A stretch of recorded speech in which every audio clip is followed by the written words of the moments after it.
on the People's Healing Hour. It just came on too. This is fire.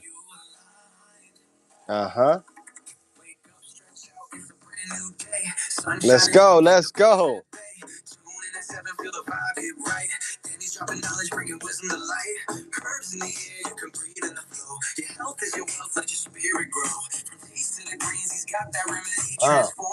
All right, you guys are going to be a fly on the wall for this session of the People's Healing Hour on the Wellness Wednesdays, WHCR 90.3. Oh, y'all already know what it is. Got my music playing. Then I'm going to jump on this radio show. If y'all feel the need to, y'all can always chime in, ask some questions, and build on the conversation. We're only streaming live on YouTube, but we'll also be on WHCR.org. All right, I appreciate the love, baby. We out here.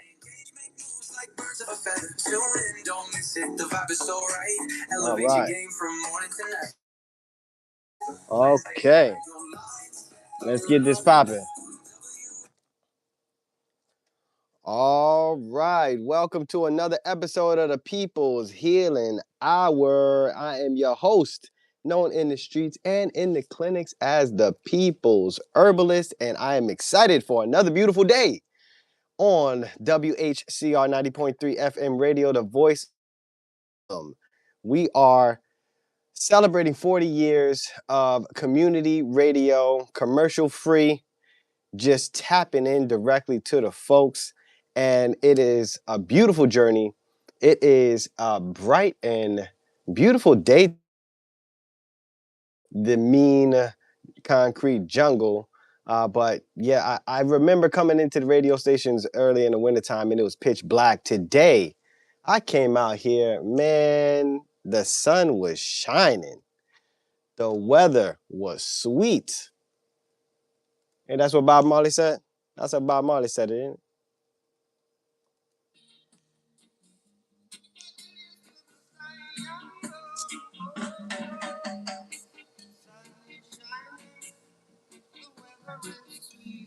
Yes, it is. Yes, it is. I hope you guys wake up today and enjoy Mother Nature before that rainstorm comes in. Get some fresh air. Breathe deep. That's what we're going to do this morning. We're going to do something a little different. Instead of just simply jumping into the conversation, I want to do a little breath work exercise with y'all. I think that's an important way for us to get grounded, bring some energy to our life. You don't understand the value of breathing. And it's Mental Health Awareness Month. So we're going to start at the bottom. We're going to start at the basics on what you can do to impact your nervous system, which obviously is very important when it comes to our mental and our emotional health. We're overstressed, we're overstimulated, we're burnt out, especially out in the city, right? New York is the most driven, opportunity-filled places in the world. It's also one of the most mentally demanding environments you can live in, with the fast pace, the high cost of living, the long work hours, the constant stimulation. There's always so many things for us to be stressed out and creating some turmoil emotionally and also mentally. And there's a difference between mental and emotional health, and we're going to go into that a little bit later. But I do want to have a moment where we can recognize the power of our breathing. So stick with me, participate, follow these instructions, breathe in and breathe deep, all right? Inhale through your nose and exhale through your mouth. Sit down or lay down and prepare for breathing.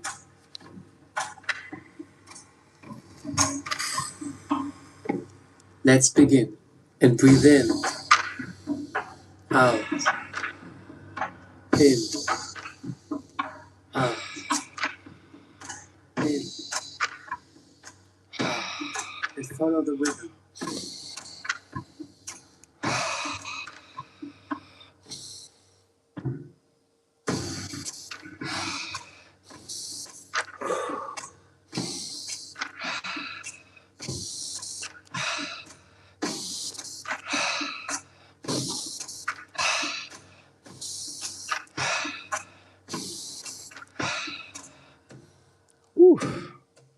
time.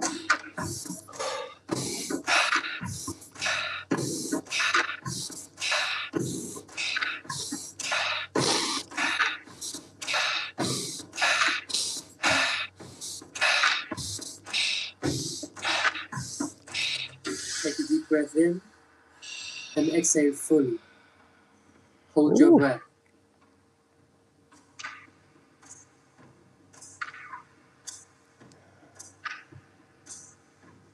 Prepare for round 2. Woo. All right, now I think we'll stop it at round 1 just to get them lungs opened up and ready.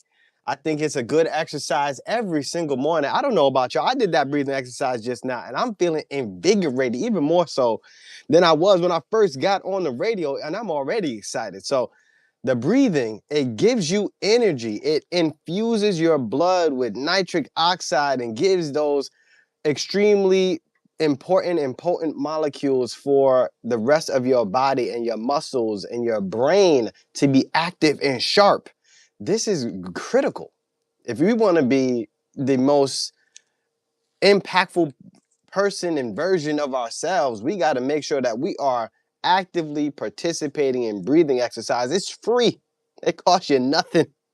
It costs absolutely $0 to intentionally breathe with purpose to invigorate our vessel. So I got to start at the bottom when we're talking about mental health, and breathing is the lowest hanging fruit. So make that a daily practice for yourself. I guarantee you, you will definitely thank me later. So do your best to be in control over your breathing patterns. Stress will make your breathing shallow and hollow. That is dually impacting you. It's not giving you the oxygen you need in your blood and in your brain. And then you're also not receiving the energy and nutrients.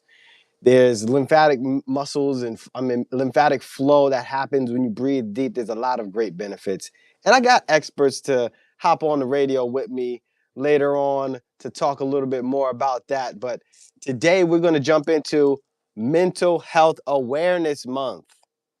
Now, in just 1 year, there's millions more Americans that have crossed into what is called SPD, serious psychological distress. This means that the stress is there, yes, but it is so bad, it's affecting how they live, how they work, how you show up every day. And that is obviously a problem, right? Roughly 1 in 5 New York City adults experience a mental health disorder every year. Hundreds of thousands of reports show serious psychological distress annually, and anxiety and depression are the most common of those things, but far from the only issues. And since COVID, the demand for services has surged, especially among young adults and our teenagers. Now, the phone lines are open. I want to give people the opportunity to call in and to share some of their experiences and see what it is that's really happening for the people. Y'all are free. This is a safe place and a safe space to call.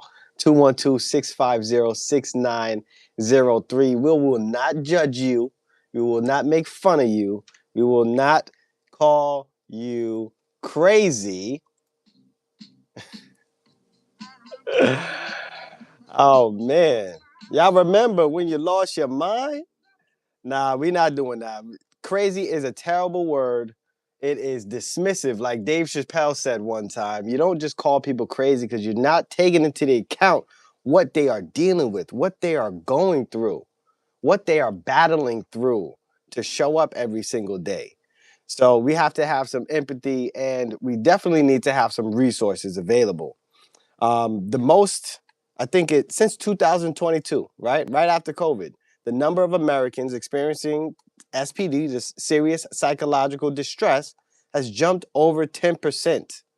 Now, that's affecting nearly 15 million adults, people dealing with the levels of stress and overwhelm that interfere with their life. And that's just the people that report. That's not the people that are suffering in silence. And we know that there's a lot of us out here that are just dealing with these issues without saying anything and self-medicating and doing everything that they can in order to continue to live their lives and be parents and be good co-workers, staff members, sons and daughters, doing everything that they can, but you don't want to suffer in silence. There's resources, and we're going to jump into some of those resources today. The natural ones, we're going to talk a little bit about the pharmacological aspects, the pros and the cons, all right? On the People's Healing Hour, we're going to do everything in our power not to be just one-sided. There's a balance in life, and we are here to explore that balance and make sure that people are well educated on what we can do. So first and foremost, the most common mental health disorders, let's talk about it. We're looking at anxiety. That's the most common by far. Anxiety definitely is rampant amongst our society and different levels of it. Then the second most common is depression or major depressive disorders. And then it's followed by PTSD and bipolar disorder and ADHD and OCD and other things that hinder our best performance, our best abilities. So just off the rip, anxiety alone affects over 40 million adults. So when people say everyone's a little anxious these days, they're not exaggerating at all. The environments that we're living in play a critical role on our anxiety levels. So mental health and emotional health, these things have to be paramount when we're looking at our performance, either at work, our performance in our daily life, how we show up as friends, as family members, what we're dealing with and how we're dealing with it is very important. And mental health and emotional health. These two get used interchangeably. However, they are not the same. Now, emotional health is different than mental health because emotional health, think about this. Your emotions, they are not tangible. They are a feeling. They are a sensation. They are something that you experience by yourself. Nobody else can experience an emotion like you. So they are very subjective. All right. It's about how you process and express the feelings, right? Your stress, your grief, your joy, the anger, those generate your emotions. Your emotions will generate your activities. Now, that's different than mental health because mental health is closer to hardware, right? We're looking at brain function, we're looking at memory and cognition and how you're perceiving things. If you're hearing voices, there's usually a neurological impact there. So you can be mentally healthy, but emotionally overwhelmed. And on the same token, you can have your mental health diagnosis, but you can still have strong emotional awareness. Now, it's not a one size fits all, so we can't lump everything together. However, we do want to address the umbrella of how our mind and our emotions impact our physical health. And this is the time to do that. So the phone lines are open for the people. The phone number is 212-650-6903. You guys can always call in because we do prayer requests. We do birthday shout outs if y'all got something nice to say about somebody, or you just want to chime in about the emotional health issues that our city and our country and our regions are all dealing with. So again, the phone number is 212-650-6903 on the People's Healing Hour. I tell you, baby, we are rocking. Once again, back is the incredible WHCR 90.3 FM, the voice of Harlem. Oh, yeah. Rocking with your boy, Danny the People's Herbalist on the People's Healing Hour. Bright and early on this Wellness Wednesday. Wake up, take a deep breath. We did a breathing exercise earlier in the episode, and boy, do I feel invigorated. So I hope y'all take some time to breathe deep today. Go get some fresh air while the sun is still out. But today we're talking about mental health. It's Mental Health Awareness Month, and we are talking about how we can impact our abilities to cope, to deal, to manage our environments through all the stress and the turmoil and the mental health struggles that a lot of us are dealing with. When I say a lot, I mean millions.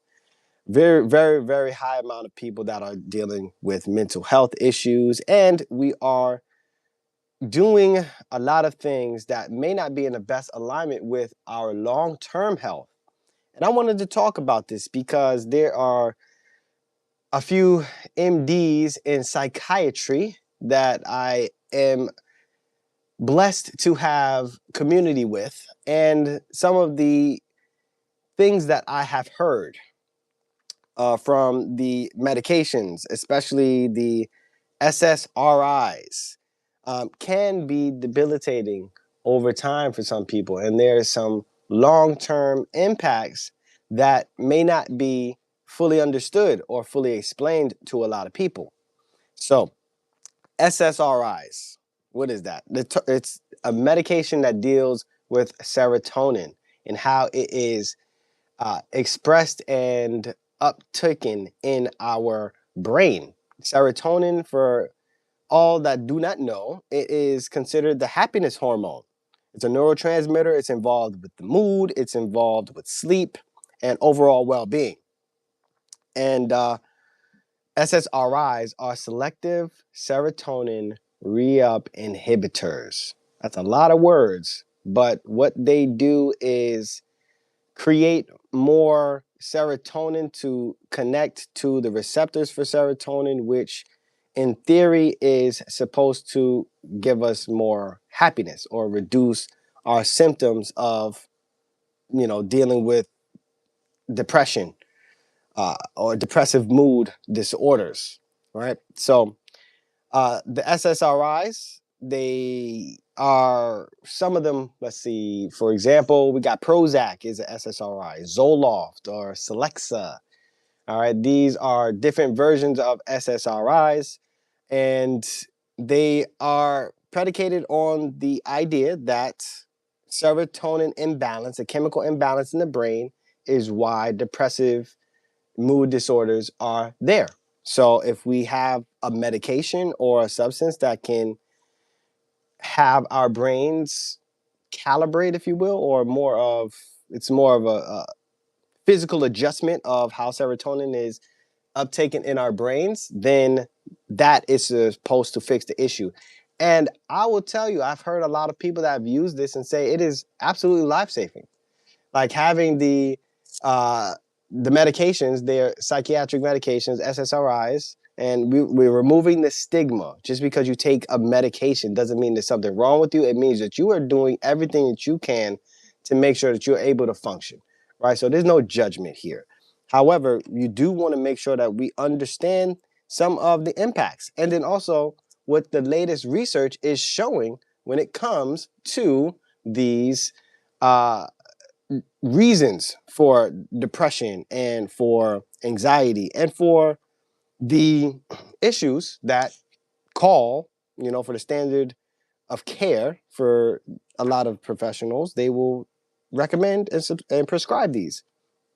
But we don't want to have these as the only recourse. And interestingly, there's a lot of other things. There's therapy, talk therapy, there's psychedelic leaded psychotherapy, which we're not going to go into much today. I think we'll have that for another episode because that's a very interesting topic. But yes, this is very, very impactful, right? Impactful on what we can do. So looking at the stigma around therapy, talk therapy off the rip, people are afraid. I don't say afraid. They're afraid of being judged. And I think that's one of the reasons, a big reason why they don't pursue it. And then also we have to think about the time and the energy to find a professional that works for us, right? There's effort that goes into that, finding the appropriate mental health professional, a licensed professional that suits you and makes you feel comfortable, because that is important for this. But these therapies are a tool for self-awareness. They can hold space for us to process life. It's a strategy for growth, right? We go to the gym for our body, but what are we doing for our mind to get back on track? You got a personal trainer for your body, but sometimes you may need some professional guidance for your brain, for your mind, right? And truly and honestly, the strongest people that I know, they are working and willing to build upon themselves. If that means going to talk to a professional, that means going to talk to a professional. If that means, you know, exploring some different modalities, that means exploring some different modalities. And that's important and that is crucial. So making sure that we break that stigma, I think, is critical for the people. And I want you all not to feel as if there's something devastatingly wrong with you simply because you want to explore some recourses to help you get better, feel better. All right. So let me just tell y'all something. I talk about things on the radio show, and this is a commercial-free radio show. And as the people's herbalist, I'm an herbalist. I'm in the wellness space. And all of the things that I talk about may not necessarily be shared by the radio station. But having honest communication and conversation around these topics is important. And sharing my perspective is my perspective. So I don't want you guys to take this and run with it as is medical fact. It is research that I have done and see and can share. But this is not necessarily the viewpoints of the radio station. So let me tell you that real quick. Not necessarily the view of the radio station, and any information that is shared here is not to be misconstrued with medical advice, diagnosis, treatments, or cures of any kind. Straight up. All right. So when we do these and have these conversations, we are making sure that people have access to information so they can do their own research. You can look more into it. You can fact check. You can, use all the resources at your disposal at this point, because finding information and data is very easy. It can be very confusing, and there can be things that are very misleading. But I want to make sure that we're having honest conversations that make the most sense.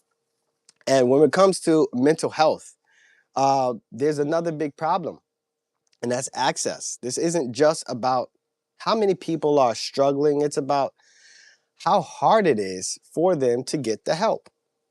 Now, we already mentioned a lot of the times there's long work hours, there's mental fatigue, there's overstimulation. But one of the things is, therapy can be quite expensive, right? There's therapy can cost between $150 to $300 per session without insurance.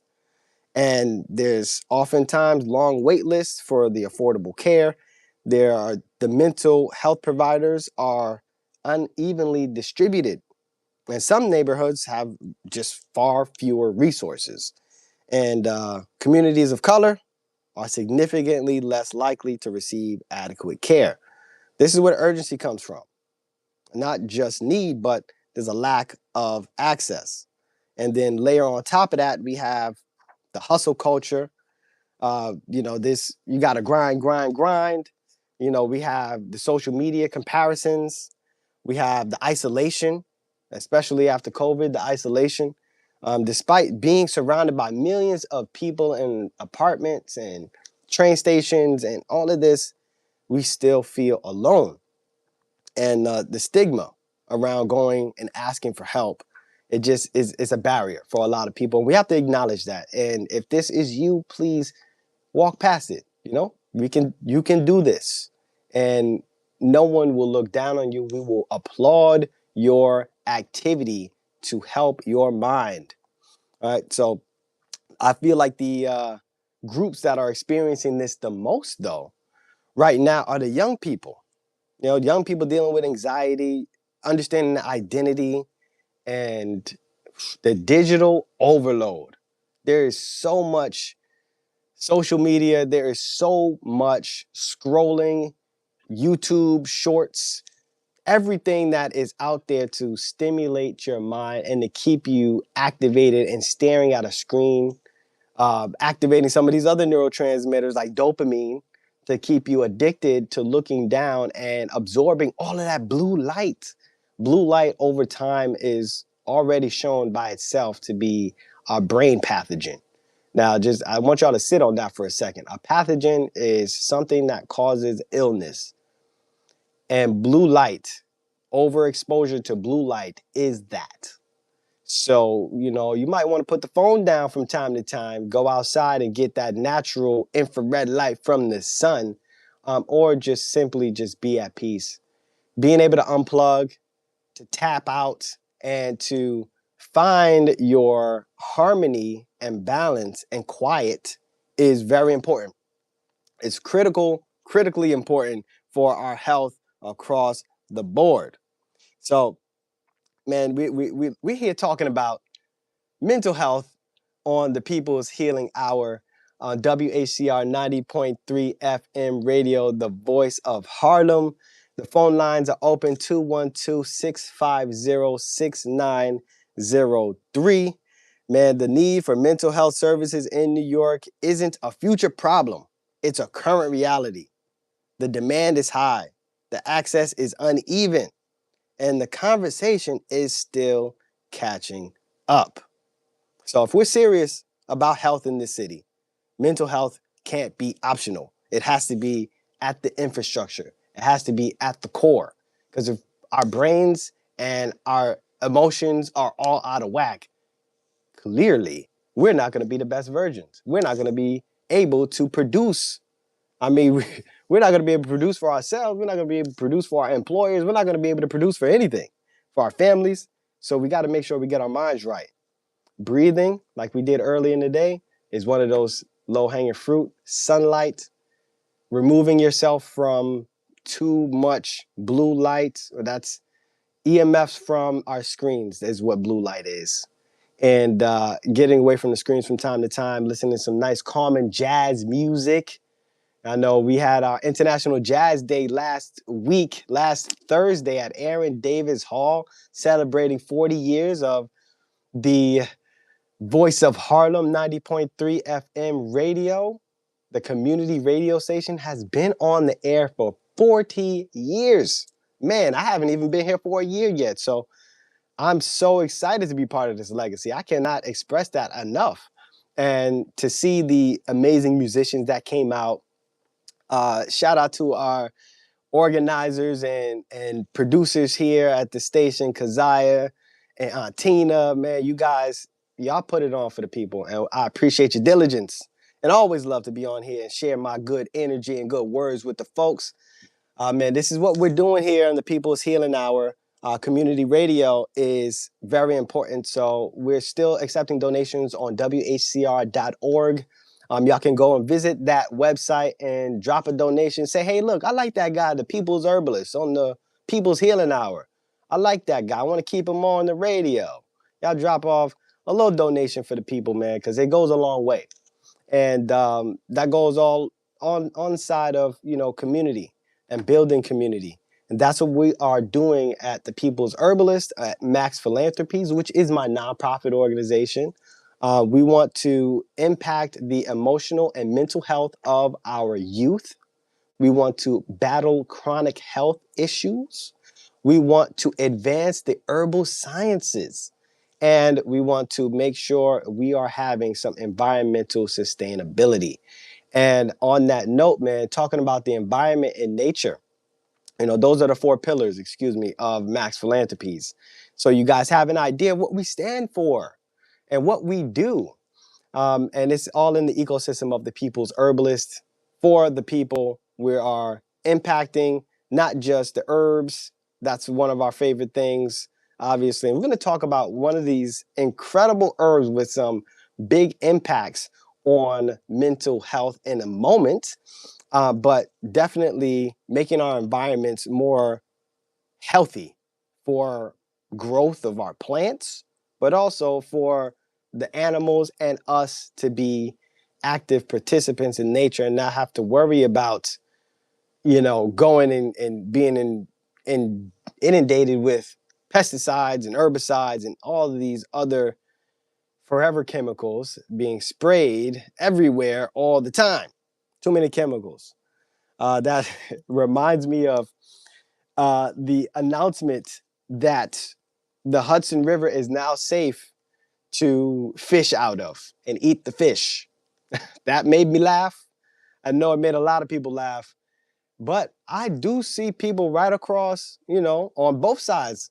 Matter of fact, on the Hudson, on the New York side, and on the Hudson, on like the Edgewater side, people out there be fishing. And some of the people they fish for the sport, and some of them they be taking it home. And I had somebody respond to me when I said, "Hey, look, are y'all fishing out here?" Somebody said, "Yeah, I've been fishing out here for 20 years." And they was eating that fish. They said they seasoned it up and just fry that bad boy. They said, "I'm perfectly fine." I mean, hey, I can't say that they're not perfectly fine, but I also cannot confirm that they are perfectly fine. But it don't matter what I feel because they're doing what they need to do. And I'm sure they are feeling so self-reliant to go out there and get their own food out of the water. You get what I'm saying? Like that is an important skill to have across the board, to be honest. If you don't know how to feed yourself, you are missing a very important portion of being an adult to be able to survive. What happens if all the power goes out? What happens if we lose all of our electricity? Then y'all cooked. If y'all can't fish, if y'all can't hunt, if y'all can't grow, y'all got to be able to do something. Yeah, that's the importance of being in community because we can't do it all, but there's somebody that knows a little bit of something about something that can help you along that way. And man, I want to talk about some of the resources. All right. So for mental health, there are resources. 1-800 NYC Well. You can call this if you are experiencing SPD. And again, that is serious psychological distress. You are feeling overwhelmed. You are feeling life may not be worth living. You may feel like somebody else's life needs to end. If that's the case, you need to call for the resources. Don't allow momentary emotions to crank out a permanent decision. All right. So the number is 1-888 NYC Well. And you can actually text this number 65173. Text it well, and somebody will respond to you. You will be connected to a person who will get in contact with you and talk to you and work through the issue that you're dealing with, a professional in the field. Or there's another one you can call. It's a suicide hotline, but you do not have to be suicidal to call them. You can call 988. Not if you are already in, a serious issue, you can call 911 if you're having a panic attack or something. But if you are dealing with some emotional distress, call 988. 988. It's a free resource for the people, and I wanted to make sure that everybody knows about this so we can share that resource for people that are dealing with some of these issues, emotional health issues. All right, so the emotional health issues and how that's impacting our environment, our people, our country. Now, we know, unfortunately, there are a very inordinate amount of mass shootings that occur seemingly every week.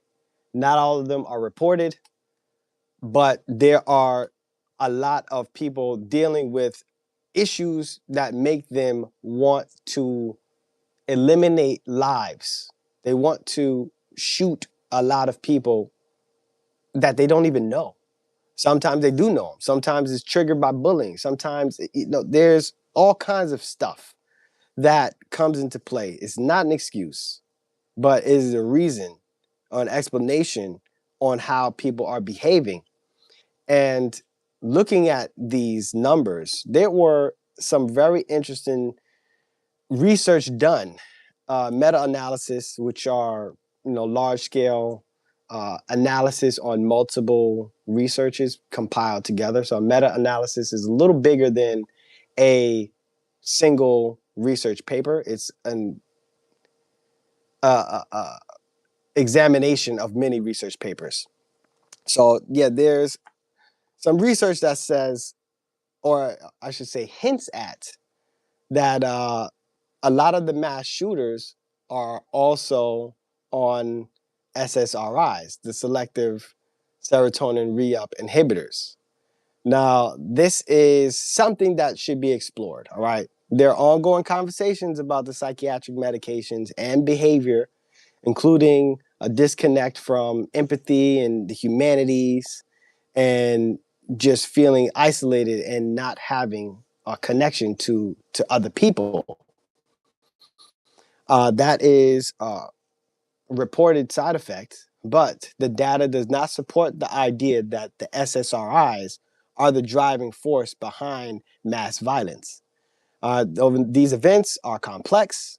There's a lot of overlapping factors that are involved with them, socioeconomics, obviously their home where they lived, their environments, what they eat. There's so many other factors that play a part into why people can go down this road of full disconnect. But I've heard enough psychiatrists ring the alarm for me to say, hey, this is a potential for people to maybe look a little more into about how SSRIs can potentially be implicated in some behaviors that are not in our best benefit, even though they're designed to make us feel better and be better able to deal with the life that is given.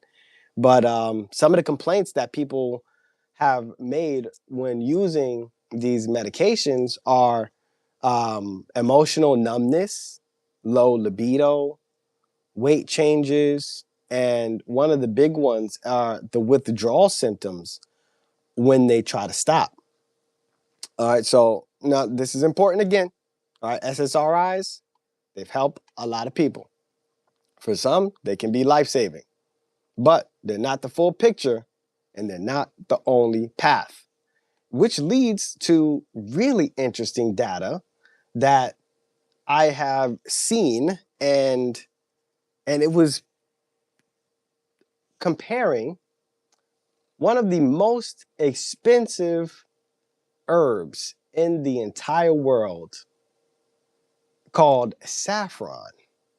Now, I know maybe people don't know saffron tea, but saffron is, I think, ounce for ounce, it might be the most expensive spice, technically, out there. But it is the middle, or like the little stems of the flower, and they're red. And if you steep them in tea, they make a really vibrant, like yellowish color. But the extracts of saffron was pit against and SSRIs. They put them head to head to see if there was any differences, if there was any comparable effects. And saffron has actually been studied head to head with these common antidepressants. And in cases of mild to moderate depression, it's shown comparable results with fewer reported side effects. But the research is still developing, and it's not a one-size-fits-all replacement, especially for the more severe cases. So multiple randomized controlled trials and a meta-analysis, including updated reviews through 2023 and 2024, it shows that saffron extract, typically 30 milligrams a day, performs similarly to SSRIs in cases of mild to moderate depression. Now, to say this in layman's terms, what this article is saying is saffron extracts is just as good as Prozac, Zoloft, or Celexa without the negative side effects. Like the side effects are drastically reduced in the saffron versus the SSRI in these trials. So the saffron, it appears to modulate the serotonin, the dopamine, and the norepinephrine. These are all three brain molecules, neurotransmitters, and hormones that are connected to happiness. The saffron also acted as an anti-inflammatory and antioxidant. And we already know the herbal aspects and the phytonutrients have antioxidant properties, but the anti-inflammatory properties on top of the modulation of those happiness hormones or seemingly influencing our stress response, the HPA axis, hypothalamus, pituitary, and adrenal axis, the connection and communication between those three glands. So the saffron was not just boosting serotonin, it was working on multiple pathways, which align with the newer thinking that depression is not simply a chemical imbalance, it's multifactorial. So this does not mean, all right, I am not telling you to go and just buy random saffron, okay, and just try to replace it with or replace your medications with saffron. This is not the tone of my conversation with you guys today, but it is important to recognize that this is a has high potential and is worth speaking with your psychiatrist, psychologist, mental health professional, and to explore this. You can show them the research. Just type in saffron versus SSRIs, scholarly articles on Google, and PubMed articles will pop up, and you can share that. And that is your due diligence to make sure that, hey, I want to explore something that has research connected to it that could help me. And having the conversation and having the information available is one of our greatest tools in 2026 and beyond. So I just wanted to highlight these things as we go into our conversation on the People's Healing Hour on WHCR 90.3 FM radio. You're listening to WHCR 90.3 FM, the voice of Harlem. Yes, we're here. A beautiful, beautiful Wednesday, Wellness Wednesday, having a conversation about mental health, having a conversation about some of the research showing how a very expensive but useful spice and herb has comparable benefits to SSRIs.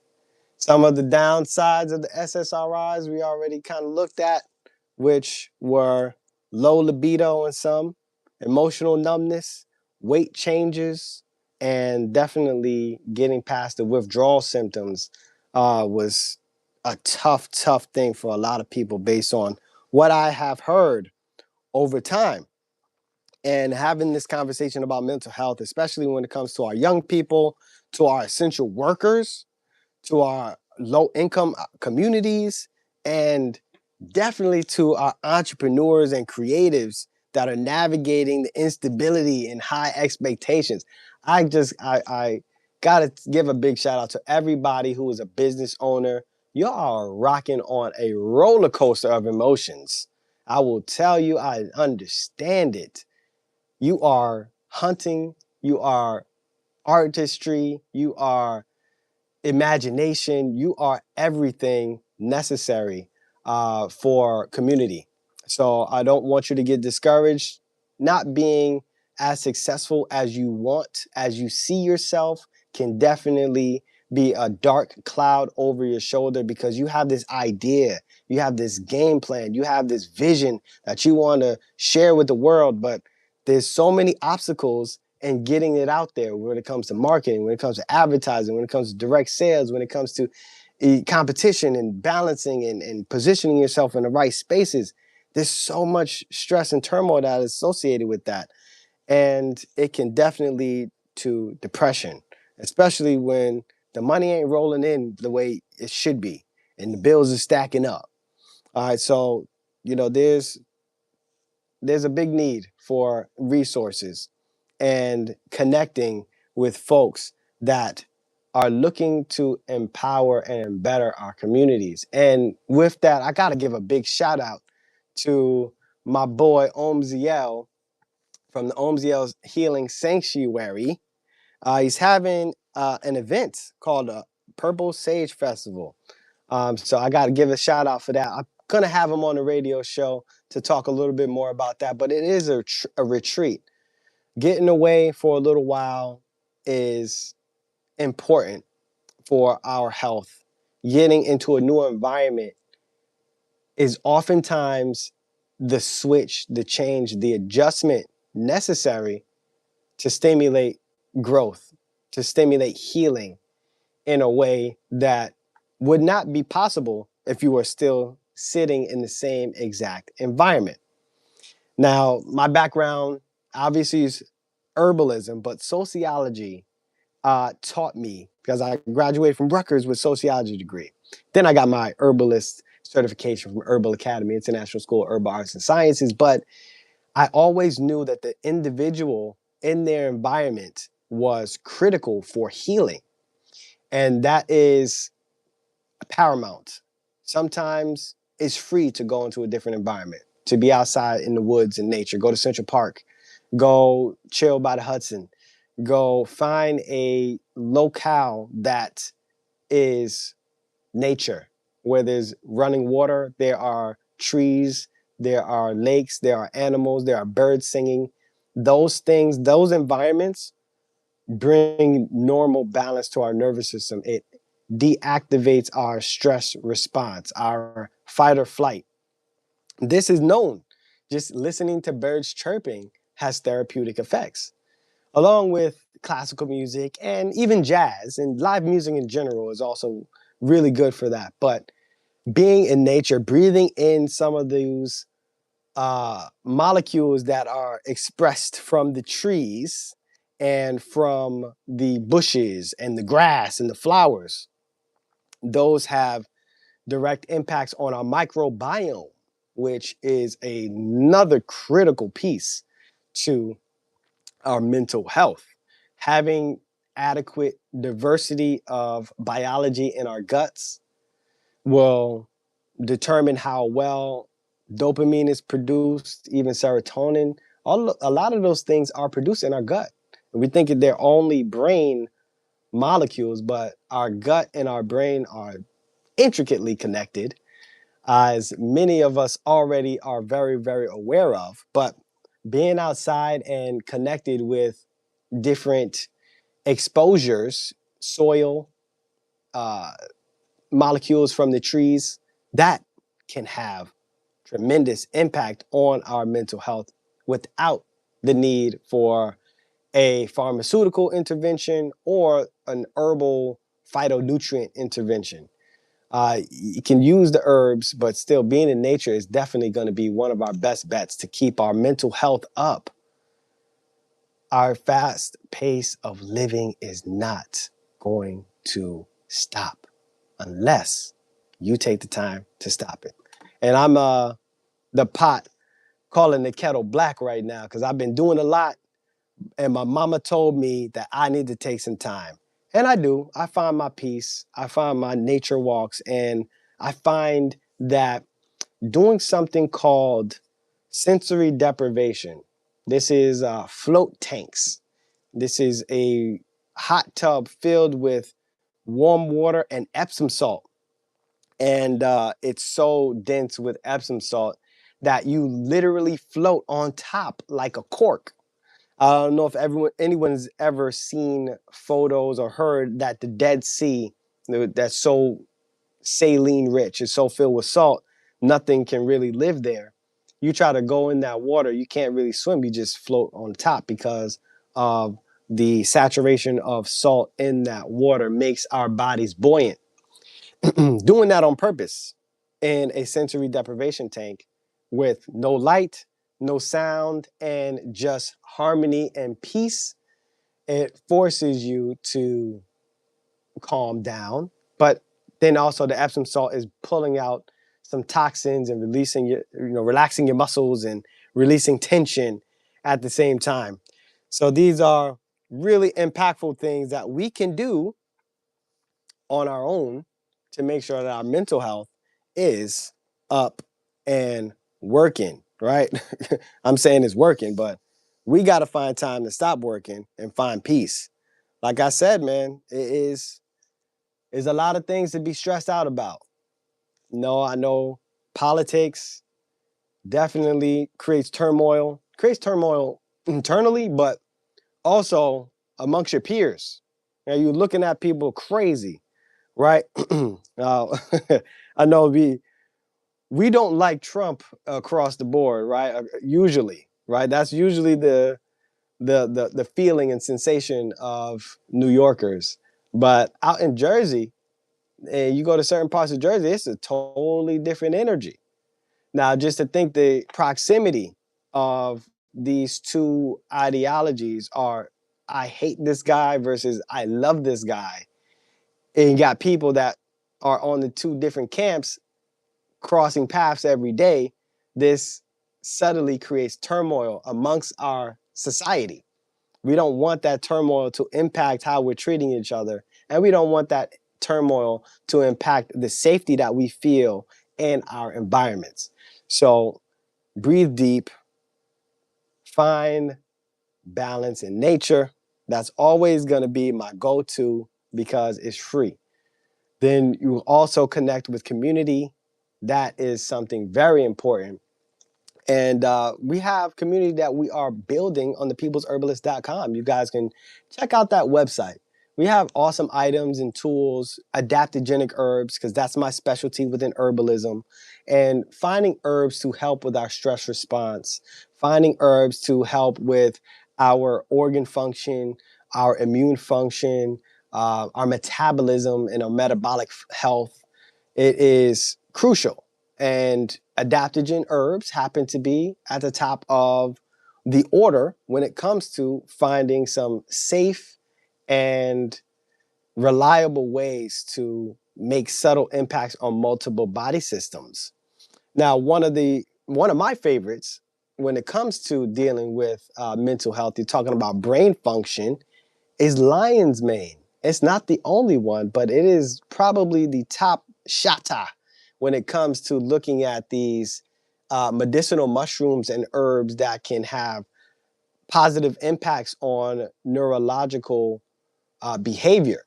So we're looking at how neurons can regrow. We're looking at connectivity of different regions of the brain.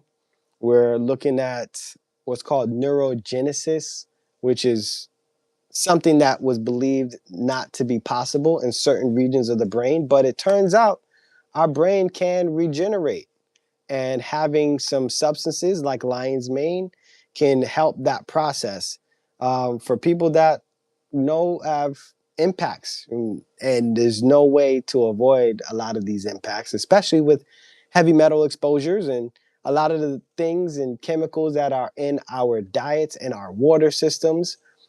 They can cross the blood-brain barrier, according to many professionals that I have had conversations with.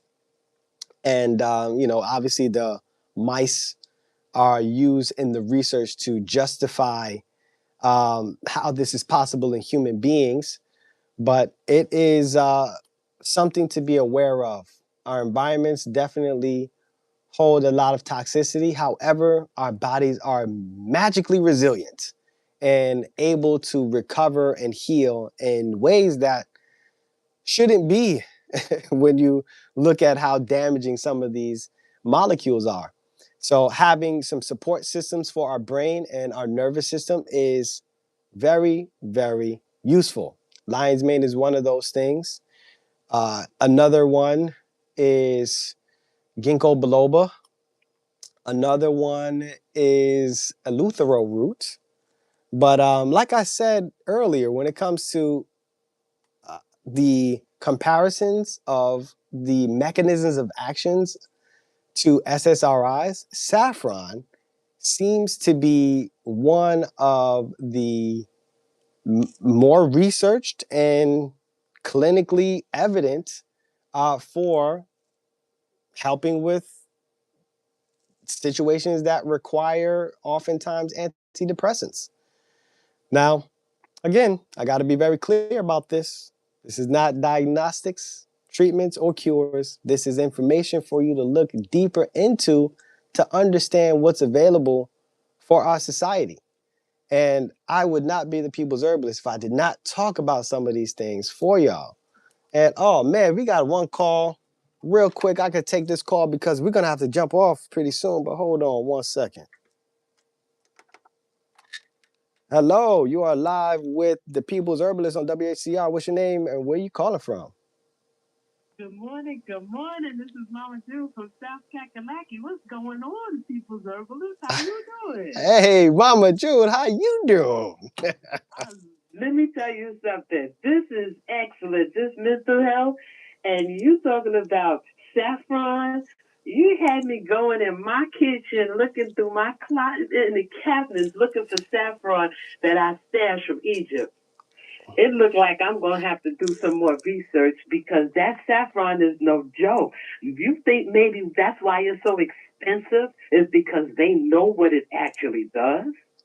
I think that might be one of the impacting reasons for the expensiveness, but it is definitely a difficult herb to harvest, and the molecules of benefit are the little stems from the flower, like the little red things, and they're few and far between. So it's an expensive thing to harvest, but the impacts are incredible, and they probably want to keep that away from people on purpose. Oh, definitely. Because farmers like y'all, they like to control everything. I'm like, wow, this is really something. I'm glad that you're talking about this because, yeah, this mental, and with the state of the events that we're going through, and with especially social media, that screen time, not only for your phones, but the TV as well. I had to put myself on shutdown. I was calling the kettle black. Like I told you, you need to take time. I had to actually take that time too. And it's like I was a junkie. It's like, wait a minute, something's going on and I'm supposed to know about it. No, it is not. You need to take a time out and leave well enough alone. If there's an emergency, people handle their business. I don't have to be there all the time to keep myself plugged in. You got to get yourself unplugged and you have to learn how to relax and also that breathing. I'm going to tell you, I did the breathing with you. And yes, I felt refreshed. I was like, oh, I'm ready to go out there and do something. So thank you very much for all the information that you're putting out there. Thank you for reminding us to, to take that time and actually guide us through. Because a lot of people, they want to do, but they don't know, and they're looking for people to identify with. So I just want to tell you, thank you very much for that this morning. Keep keeping on, keep doing what you do because you are making a difference. Appreciate you. I appreciate you. Love you, Mama. Thank you, thank you, thank you for calling in. And shout out to all the people that tuned in with us this morning on the People's Healing Hour on WHCR 90.3 FM radio. Y'all have an incredible rest of your day and rest of your week. And I will be tapping in with y'all next Wednesday, bright and early, 7 a.m. on the People's Healing Hour on WHCR 90.3 FM radio, the voice of Harlem. WHCR 90.3 FM radio, the voice of Harlem. All right. Y'all, I appreciate y'all for tapping in with me this morning. This was a beautiful conversation, I think. And shout out to my mama June for calling in, tapping in with us. But yeah, I appreciate y'all. I'll talk to y'all later. Everybody that chimed in, thank you, thank you, thank you. Yeah, we got it. All right. Peace.